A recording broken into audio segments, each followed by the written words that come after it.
What's up everybody, it's me E-Man from E-Man's Movie Reviews, and today we're going to review Hellboy. This is fine.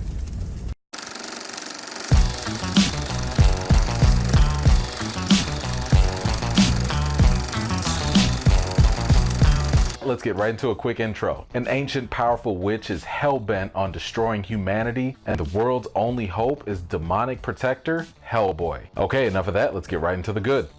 The good. First and foremost, I think it's very safe to say that David Harbour delivered a very solid performance as Hellboy. If there was any concern about whether he could fill in the shoes of former Hellboy Ron Perlman, then I think many of those concerns can be put to rest. In my opinion, it's a very similar trade-off to the likes of Michael Keaton as Batman and then going to Val Kilmer's Batman. While Kilmer wasn't exactly as good as Keaton, Kilmer was good enough within the role. Harbour captures the gritty and edgy nature of the character while also bringing a bit of balance when faced with emotional situations. He probably shined the best whenever he would engage in random banter with other characters. Thankfully, Harbour's Hellboy was easily the most intriguing character and certainly holds your attention whenever he's on screen. Moving on, I do think that the general setting for Hellboy was done pretty well. One element that worked well for this film was the additional mythos that was introduced. By having that added exposition in the beginning of the film, we get a bit more backstory and context for Hellboy's character. As a result, this helped to redefine this remake to have its own look and feel. Another positive factor within the effective setting came from the special effects used to illustrate the hellish atmosphere. A lot of the imagery used throughout the movie echoed the literal look and feel of hell. That was definitely a plus because that's exactly what we would expect from a Hellboy movie. Lastly, one thing that was very surprising was just how gory and bloody and violent this movie really was. Hellboy did not shy away at all when it came to depicting extreme graphic violence and horrific carnage. The monsters and ghouls in this film were so terrifying that this movie could easily make people who were squeamish reach for a barf bag. If you need a point of reference, just kind of imagine like any Hellraiser type of movie, or for you anime fans, think of Attack on Titan. Okay, that's it for the good. Let's get to the bad.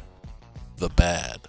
Well, let's start with the most obvious problem with this movie, and that's the entire script itself. There was an avalanche effect with the script that affected so many different areas of this film. The first victim was the acting, especially with Milla Jovovich's character. The writing did her character absolutely no favors whatsoever. Jovovich is a fine actress. She's been in bad movies before, but she still shined very bright despite it all. However, this was one of the few times where the writing severely handicapped her performance. It's almost like you could tell that she came in, she did her lines, and she gave it her best effort. Unfortunately, the lines that she was given were just too bad and limiting at the same time. The next victim for this script was really the plot itself. The story was just all over the place. We were introduced to characters in a very poor fashion that sometimes felt very strange.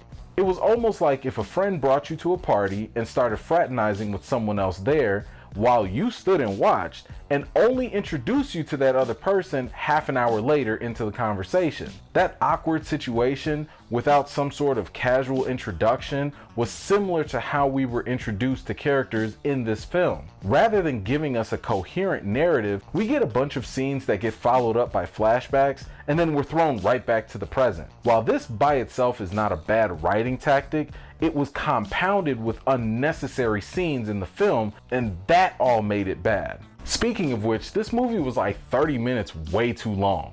The story was rather predictable, and there aren't any real points in the movie where you truly feel concern or worry for the main characters. So naturally, by the time the film is ending, it's really hard to even care about the general situation at hand. There were so many other opportunities that this movie could have taken to explore further and dig a little deeper with, but they neglected all that for unnecessary scenes just for the sake of action. And if you guys know me by now, I'm an action junkie, so I'm all for action. But when it doesn't help the movie, it's kind of like, what is the point? Which brings me to my next point, which is that there were a bunch of scenes that could have been cut out of the movie to kind of help make the story a little bit more succinct and coherent. The giant scene, for example, could have been left completely out of the movie. Never mind the fact that the scene I'm referring to made very little difference to the story, it was shot incredibly poorly. And that's because the cinematography and the editing of this film contributed to a number of other issues. While some of the action scenes were shot in a decent manner,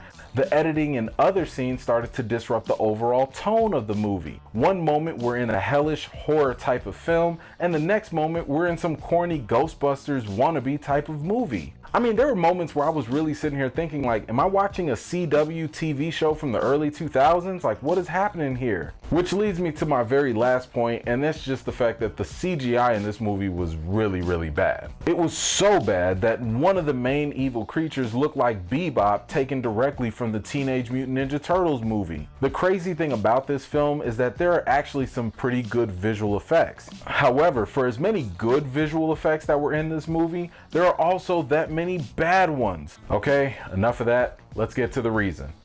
The reason.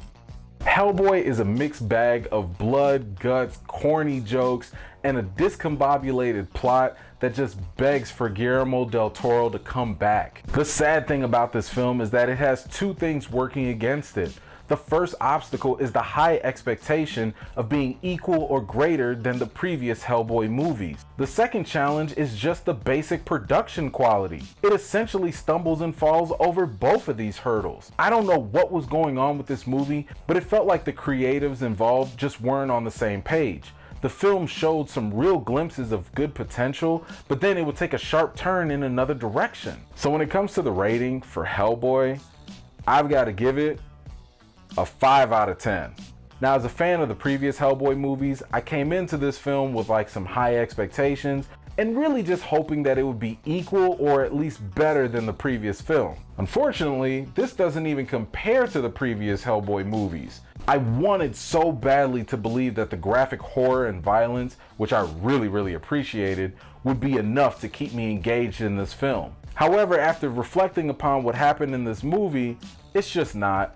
As a matter of fact, I really do think that this movie would have done a lot better if it was just a Netflix series instead. Now, my suspicion is that if you were interested in seeing Hellboy as much as I was, at this point you may just be interested in seeing just how bad this movie can be. And that's totally understandable. Everyone slows down to see a car wreck just out of curiosity. So feel free to go see Hellboy, but at your own risk. Hopefully with much lower expectations, you might actually enjoy the movie a little bit more compared to somebody that just went in blind.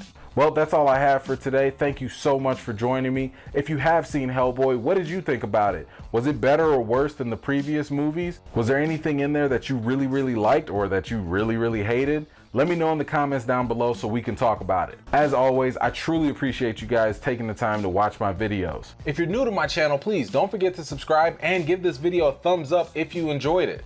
I've got more videos and reviews to do for you all, and until next time, I'll see you all later.